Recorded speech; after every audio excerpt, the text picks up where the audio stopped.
Hey, in this video I will show you how the organization tab works in VizMaker.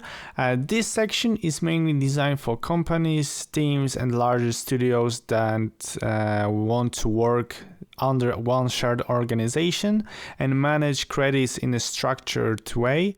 But more importantly, this is your central control panel.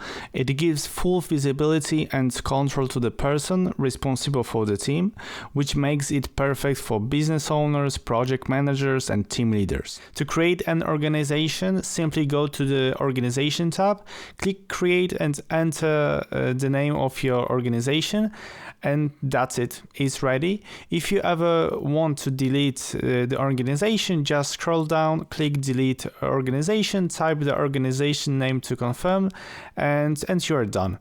So once your organization is set up, you can start managing it. You can invite team members by clicking Invite Members and adding their email addresses. The invited person will receive a notification inside the Organization tab in VizMaker, as well as an email with the invitation to join. Inside the Organization tab, you can also top up your organization with credits. Keep in mind that credits packages here are larger than the basic ones available in the Account tab, which makes them more suitable for teams working regularly.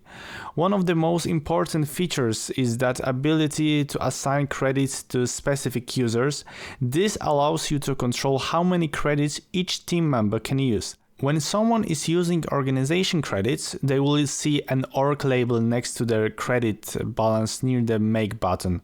This means they are using organization credits. You can also track credit usage and clearly see how many credits each person is spending. This gives you full control over costs and team activity. Additionally, you can remove credits from users or remove them from the organization entirely.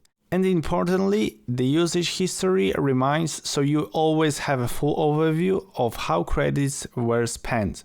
To sum up, the Organization tab gives you full control over the team, your budget, and how VizMaker is used across your company.